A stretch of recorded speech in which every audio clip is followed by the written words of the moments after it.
Hello बच्चा party, कैसे हैं आप सब लोग। चलिए, तो मैं उम्मीद करता हूं कि हम लोगों ने लास्ट लेक्चर में जो पढ़ा था वो आप लोग को समझ में आया होगा। ठीक, तो हम लोग उसी को आगे कंटिन्यू करते हैं। टुडे आज हमारा सेकंड लेक्चर है प्रोजेक्टाइल मोशन का, और देखते हैं कि पहला क्वेश्चन हमारे लिए क्या लेके आया है। ठीक बेटा, तो ये रहा हमारा पहला क्वेश्चन। पढ़ते हैं, समझते हैं, किसी कॉन्सेप्ट की रिक्वायरमेंट होगी तो उसके बारे में अलग से हम डील करेंगे, उसके बाद क्वेश्चन पे मूव करेंगे। तो पहला क्वेश्चन जो हमारा है वो क्या बोलता है, वो बोलता है two particles are thrown with velocities v1 and v2। मेरे पास दो पार्टिकल्स थे जिनको मैंने थ्रो किया है, एक को v1 वेलोसिटी से, दूसरे को v2 वेलोसिटी से। ऐसा क्वेश्चन बोल रहा है। क्लियर? आगे देखिए, at an angle of θ1 and θ2 respectively, मतलब मैंने पार्टिकल्स को अलग अलग एंगल्स पे थ्रो किया है। एक को θ1 पे थ्रो किया है तो दूसरे को θ2 पे थ्रो किया है। Now their time of flight is same. Question बोल रहा है कि उन दोनों पार्टिकल्स का टाइम ऑफ फ्लाइट सेम है। मतलब इन जनरल सेंस बोलूं कि दोनों पार्टिकल्स जितनी देर हवा में रहे वो सेम है दोनों का, इसलिए क्वेश्चन ने बोला कि their time of flight is same. आगे देखिए क्या बोलता है। क्वेश्चन बोल रहा है find out the ratio of their Heights. तो बेटा कल की क्लास में हम लोगों ने टाइम ऑफ फ्लाइट की बात की थी, हम लोगों ने रेंज की बात की थी, पर हम लोगों ने हाइट की कल की क्लास में कोई बात नहीं की थी। तो हम लोग क्या करते हैं, आज पहले हाइट के बारे में क्या है वो थोड़ा पढ़ लेते हैं, फिर उसके आगे इस क्वेश्चन पे मूव करेंगे। देखिए क्या है। देखो बच्चों, कल क्या था कि जब मैं आपको पढ़ा रहा था टाइम ऑफ फ्लाइट, रेंज वगैरह कैलकुलेट करना, तो मैंने आप लोगों को बोला था कि यार अगर आपको हाइट और टाइम ऑफ फ्लाइट की रिक्वायरमेंट है तो ये सारी कैलकुलेट होती है कहां से, आपके वर्टिकल मोशन से। हॉरिजॉन्टल मोशन से सिर्फ एक ही चीज आती है, और वो क्या आती है, तो आपकी रेंज आती है। तो हाइट कैसे निकाली जाए, तो वर्टिकल मोशन को ही देखेंगे। तो वर्टिकल मोशन कुछ इस टाइप का हमको हमारा दिखता है, और हॉरिजॉन्टल कुछ इस टाइप का। वेलोसिटी के कंपोनेंट्स हम लोगों ने पहले कर लिए थे, ध्यान रखिएगा। ये वाला कंपोनेंट क्या आया था आपका, ये वाला कंपोनेंट आया बेटा हमारा v cos थीटा। ये वाला कंपोनेंट हमारा कितना आया, तो v sin थीटा। ठीक बेटा, हाइट हमारी वर्टिकल इक्वेशन मोशन से आएगी तो हम लोग उसी में लगाते हैं उसको। इक्वेशन वर्टिकल के लिए यूज करते v square minus u square is equals to 2as। अब वर्टिकल की अगर आप बात कर रहे हैं बेटा, तो टॉप मोस्ट पॉइंट पे जाके आपकी वेलोसिटी कितनी हो जाएगी, टॉप मोस्ट पॉइंट पे जाके आपकी वेलोसिटी 0 हो जाएगी, वर्टिकल वाली। ध्यान रखिएगा, हॉरिजॉन्टल 0 नहीं होगी। तो ये वाली तो हो गई 0। u मतलब इनिशियल हम लोगों के पास ये रहा, तो ये हो गया आपका u square sine square theta is equal to 2। A क्या लिखेंगे, दैट इज माइनस जी, और हाइट को हम लोग फिलहाल यहां h लिख लेते हैं। इसको सिंप्लीफाई करें तो हाइट आएगी हमारे पास u square sine square theta by 2g। ये आया क्या, आपके हाइट का बेसिक फॉर्मूला। तो उम्मीद करता हूं आपको ये फॉर्मूला समझ आया होगा। ठीक बेटा, अगर हाइट का फॉर्मूला यहां मिल चुका है, हम लोगों ने कॉन्सेप्ट जो नहीं पढ़ा था उसको अगर समझ लिया यहां पे, तो अब हमारे क्वेश्चन पे हम लोग आते हैं फिर से। देखिए हुआ क्या, हुआ कुछ इस तरीके से था कि हम लोगों ने एक पार्टिकल को v1 से थ्रो किया एट एन एंगल ऑफ θ1, देखिए डायग्राम क्लियर से, और दूसरे को हम लोगों ने v2 से थ्रो किया एट एन एंगल ऑफ θ2। θ1 बड़ा है, θ2 बड़ा है, उससे फिलहाल कोई फर्क नहीं पड़ रहा, क्योंकि क्वेश्चन ने यहां पे स्पेसिफिक कंडीशन लगा दी है कि आपका θ1 θ2 से कुछ नहीं, but their time of flight should be same. Motion आप कैसा भी करवा दीजिए, उनका टाइम ऑफ फ्लाइट क्या आना चाहिए, तो आपका सेम आना चाहिए, ऐसा क्वेश्चन बोल रहा है। ठीक बेटा, अब देखिए क्या है, टाइम ऑफ फ्लाइट क्या है। तो मैं फर्स्ट पार्टिकल की टाइम ऑफ फ्लाइट लिखता हूं t1। ठीक, फर्स्ट पार्टिकल की टाइम ऑफ फ्लाइट लिखूं तो टाइम ऑफ फ्लाइट का फॉर्मूला हम लोग कल निकाल चुके थे, t is equals to 2u sine theta by g। ये आपका बेसिक फॉर्मूला था। इसका मतलब मैं पहले पार्टिकल की टाइम ऑफ फ्लाइट लिखूं तो 2, पहले पार्टिकल की इनिशियल वेलोसिटी u1, और साइन उसके लिए एंगल लिया तो कितना लिया, θ1 अपॉन g। ये पहले की टाइम ऑफ फ्लाइट। दूसरे की टाइम ऑफ फ्लाइट निकालिए, दूसरे की टाइम ऑफ फ्लाइट निकालते तो ये आया 2u2 साइन θ2 अपॉन g। आ गया। क्वेश्चन ने बोला कि ये t1 और t2 जो है ये दोनों सेम है, और सेम अगर है तो हम वो निकालते हैं पहले। t1 equals to t2, condition हमें यहां से एक मिलेगी, देखिएगा जरा, 2u1 sine theta 1 by g is equals to 2u2 sine theta 2 by g. G से जी कट गया, 2 से 2 कट गया, मतलब एक कंडीशन निकल के आई u1 sine theta 1 equals to u2 sine theta 2। अच्छा, ये कंडीशन निकल के आई, मतलब ये कहीं ना कहीं कंडीशन मेरे इस क्वेश्चन में काम जरूर आ जाएगी। देखिए क्या है, अब हम क्या करते हैं, पहले पार्टिकल की हाइट लिखने की कोशिश करते हैं। पहले पार्टिकल की हाइट के लिए फॉर्मूला लगाएं तो h1 is equals to u1 sine theta 1 का whole square, u square sine square theta लिखिए, अब कंबाइन करके स्क्वायर लिख लीजिए, की बात है, अपॉन 2g। h2 कितना आएगा, तो u2 साइन थीटा 2, ये थीटा 1 ये थीटा 2 स्क्वायर अपॉन 2g। क्या करना है, रेशियो निकालना भैया, रेशियो निकालना तो निकाल लीजिए, h1 अपॉन h2। जब आप दोनों को डिवाइड करेंगे तो 2g से 2g आपका कट जाएगा, जो बचा वो क्या बचा, u1 साइन थीटा 1 का whole square upon u2 sine theta 2 का होल स्क्वायर। और ढंग से देखें तो ये दोनों क्वांटिटीज एक दूसरे के इक्वल हैं। कहां से पता चला, तो इस कंडीशन से u1 sin theta 1 equals to u2 sin theta 2, तो ये कैंसिल आउट हो गए और फाइनल आंसर आ गया h1 upon h2 is equals to 1:1।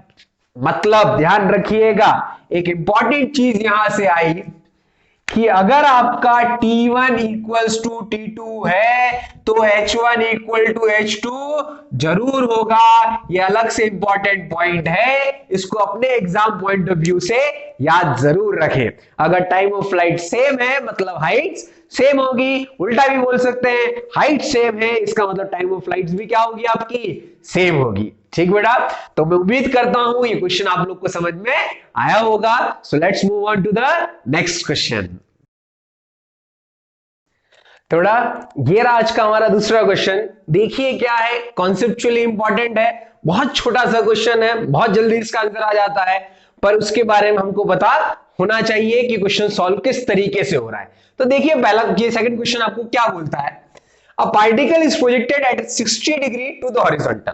Diagram साथ में जरूर बनाते रहिएगा कि आपके पास कोई पार्टिकल है जिसको आप किसी इनिशियल वेलोसिटी v से 60 डिग्री पे क्या कर रहे हैं, तो थ्रो कर रहे हैं, ऐसा क्वेश्चन आपको बोल रहा है। ठीक है बेटा, विथ काइनेटिक एनर्जी के, मतलब जब हमने थ्रो किया तो पार्टिकल के पास काइनेटिक एनर्जी कितनी थी, के, और ये और कुछ नहीं, काइनेटिक एनर्जी को आप यहां से कितना लिख सकते हो, तो हाफ एम वी का स्क्वायर। तो दोनों फॉर्म में आपके पास पता होना चाहिए, मैंने इनिशियल वेलोसिटी v से थ्रो किया तो काइनेटिक एनर्जी कितनी होगी उसकी, तो k is equals to half m v का स्क्वायर, ऐसा हमको पता है। बोल रहा है find out its kinetic energy at the highest point. ये क्वेश्चन जो है बेटा बहुत बहुत ज्यादा बेसिक है, बट गलती हमेशा सिर्फ एक ही जगह हो जाती है कि हम लोगों को जब हाईएस्ट पॉइंट की बात कर रहा होता है तो हमें हमारा नॉर्मल जो हम वर्टिकली अप किसी को थ्रो करते हैं वो वाला याद रह जाता है। बट इस क्वेश्चन का सॉल्यूशन आपकी कॉपी के पहले पेज में बेसिक कॉन्सेप्ट्स के अंदर इन्वॉल्व है। देखिए क्या है यार, इनिशियल वेलोसिटी v से आपने थ्रो किया तो ये कंपोनेंट कितना होगा, ये होगा आपका v cos 60, और ये वाला कंपोनेंट कितना होगा, तो v sin 60। इतना मैं उम्मीद करता हूं आप लोगों को अब तक समझ में आया होगा। v cos 60 की अगर मैं बात करूं तो ये और कुछ नहीं है, ये v/2 है, और v sin 60 की अगर मैं बात करूं तो ये कुछ नहीं है, मेरा √3/2v है। डन, ये मैंने कुछ इंफॉर्मेशन थोड़ा बाइफिकेट कर ली, और टोटल एनर्जी यहां लिखनी थी तो हाफ एम वी स्क्वायर लिख दी। अब देखिए हुआ क्या, प्रोजेक्टाइल मोशन हुआ, पार्टिकल ऊपर गया और इस तरीके से कुछ नीचे आया। तो क्वेश्चन बोल रहा है कि इस पॉइंट पे अगर काइनेटिक एनर्जी थी के, तो यहां पे बताइए आपकी काइनेटिक एनर्जी कितनी होगी। डन, सिंपल सा सवाल है, समझिए इस चीज को। जब हम प्रोजेक्टाइल मोशन की बात करते हैं तो vertical velocity component highest point पे कितना हो जाता है, 0। पर ध्यान रखिए सिर्फ वर्टिकल 0 होता है, वहां पे अभी भी आपका कौन सा कंपोनेंट बाकी है, और हॉरिजॉन्टल। और जब तक हॉरिजॉन्टल कंपोनेंट बाकी है तब तक आपकी काइनेटिक एनर्जी जीरो नहीं होगी। ये बात आप ध्यान रखिए। तो ये बात आपको पता होनी चाहिए कि जब भी आप प्रोजेक्टाइल मोशन करें तो प्रोजेक्टाइल मोशन में, पूरे मोशन में पार्टिकल की काइनेटिक एनर्जी किसी भी सिंगल पॉइंट पे आपकी जीरो नहीं होती है। ये बात ध्यान रखिएगा, ठीक। और अगर ऐसा है तो यहां अगर वेलोसिटी v/2 थी तो यहां कितनी होगी इस डायरेक्शन में? इस डायरेक्शन में v/2 तो होगी ही, क्योंकि horizontal component of velocity projectile motion में आइडियल केसेस में हमारा चेंज नहीं होता है। और ये वाला कंपोनेंट कितना हो गया? v/0। मतलब इस पर्टिकुलर पॉइंट पे मैं आपसे पूछूं कि बोल बेटा v नेट कितना है, तो क्या बोलोगे? v नेट कितना है? v/2। और v नेट अगर इतना है तो काइनेटिक एनर्जी कितनी होगी? हाफ m v का स्क्वायर, पर यहां v कितना है? v/2। सो v/2 का स्क्वायर तो ये हो गया 1/4 टाइम्स हाफ mv स्क्वायर। और हाफ mv स्क्वायर आपकी क्या है? Initial kinetic energy. मतलब kinetic energy final is equals to 1/4 of initial kinetic energy k। तो मैं लिख सकता हूं kinetic energy final is equals to k/4। Clear? तो यहां पे अगर काइनेटिक एनर्जी k थी तो यहां कितनी आई हमारी? k/4। इसको रट मत लीजिएगा कि नीचे k है ऊपर k/4 होगी। ये सिर्फ उसी केस में पॉसिबल है जहां पे एंगल कितना हो? 60 डिग्री। तो रटिए मत इस चीज को, कॉन्सेप्ट समझिए कि काइनेटिक एनर्जी किस तरीके से वेरी की और टॉप मोस्ट पॉइंट पे काइनेटिक एनर्जी किस तरीके से निकाल सकते हैं। ठीक बेटा? सो हम लोग नेक्स्ट क्वेश्चन पे मूव करते हैं। सो गाइस, ये रहा हमारा आज का तीसरा क्वेश्चन। देखने की कोशिश करते हैं क्वेश्चन हमें क्या सिखाना चाह रहा है। देखिए क्या है। The position of a projectile launched from origin at t equal to 0 is given by r vector equals to 40 I cap plus 50 j cap at t equal to 2 second. मतलब हमने ओरिजिन से किसी प्रोजेक्टाइल को launch किया है t equal to 0 और 2 second बाद उस प्रोजेक्टाइल के जो xy कोऑर्डिनेट्स की मैं बात करूं तो वो मेरे को पोजीशन वेक्टर के फॉर्म में दिए हुए हैं। कितने दिए हुए? तो 40, 50। ऐसा क्वेश्चन बोल रहा है। If the projectile is launched at an angle theta, मतलब मैंने अपने पार्टिकल को थ्रो किया था एट एंगल थीटा, तो क्वेश्चन बोलता है कि वही एंगल आप मुझे फाइंड आउट करके दे दीजिए। ठीक, तो इस क्वेश्चन को पहले समझने की कोशिश करते हैं क्या है, डायग्राम बनाते हैं, उसके बाद आगे बढ़ते हैं कि हमें वाकई में करना क्या है इस क्वेश्चन के अंदर। देखिए क्या है, हमने किसी पार्टिकल को ऐसा कुछ थ्रो किया, ये t इक्वल टू 0 की कहानी थी। t इक्वल टू 2 पे पार्टिकल यहां कहीं पहुंच चुका होगा जब उसका कोऑर्डिनेट कितना है तो 40, 50। समझने की कोशिश करिए 40, 50 क्या है।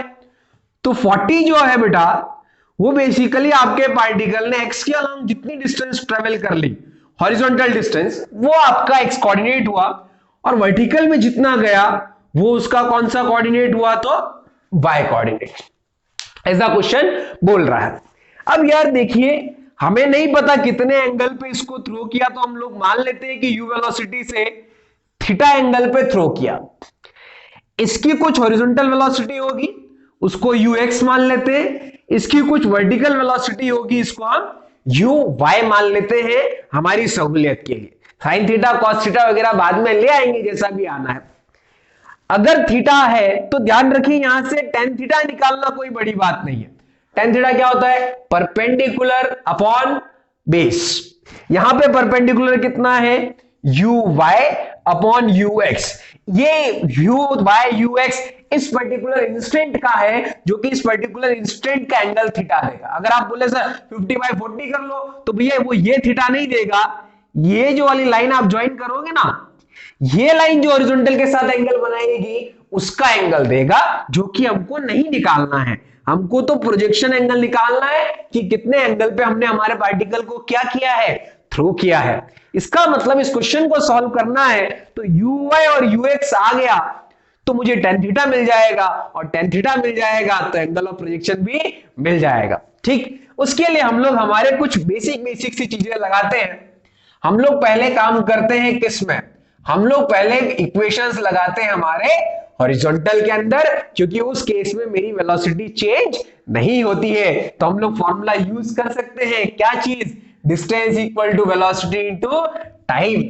अब 2 सेकेंड में पार्टिकल 0,0 से लेके 40,50 पे चला गया, इसका मतलब अलोंग एक्स कितना मूव कर गया 2 सेकंड में, 40 मीटर्स।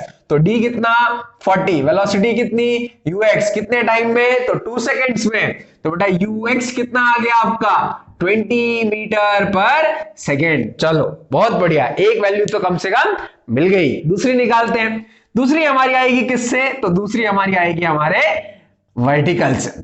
ठीक, वर्टिकल में एक्सीलरेशन हमारे पास है, तो हम लोग इक्वेशन कौन सी यूज करें, S equals to u t plus half a t square.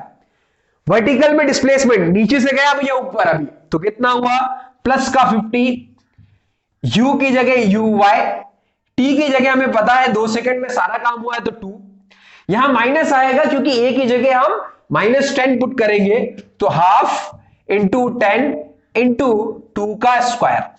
ठीक, सिंप्लीफाई करने की कोशिश करिए, 2 का स्क्वायर कितना हो गया आपका यहां से 4 डिवाइड बाय 2 2। ठीक, तो 10 इंटू 2 हो गया बेसिकली आपका कितना 20, और ये उधर गया तो हो गया 70। तो 70 is equals to u y into 2 बेटा, तो यू वाई कितना आ गया 35 मीटर पर सेकेंड। अरे भैया यूएक्स आ गया, यू वाई आ गया, तो एंगल ऑफ पोजीशन कैसे निकालेंगे, तो उसका फॉर्मूला ये रहा। तो बेटा यू वाई कितना 35, यूएक्स कितना 20, दोनों 5 से डिवाइड होते हैं, तो 5 7 जा 35, 5 4 जा 20, so 7/4 that indicates that theta is equals to tan inverse 7/4। अगर आपको tan की फॉर्म में नहीं दिया है तो sin थीटा cos थीटा की फॉर्म में अगर निकालना है, तो उम्मीद करता हूं आप लोगों ने 10th क्लास में ट्रिग्नोमेट्री में ये छोटी मोटी ट्रांसलेशंस जो है एक फॉर्म से दूसरे फॉर्म में कन्वर्ट करना, ये आप लोगों ने सीखा होगा। ठीक बेटा, तो मैं उम्मीद करता हूं आज का वीडियो, आज के जो क्वेश्चंस हम लोगों ने किए वो आपको पसंद आए होंगे, और अगर पसंद आए हैं तो प्लीज अपने फ्रेंड्स के साथ शेयर करिए और उनको बोलिए कि हमारा चैनल सब्सक्राइब करें, सो दैट हम लोग आपके लिए और अच्छे क्वेश्चंस लेके आ सकें।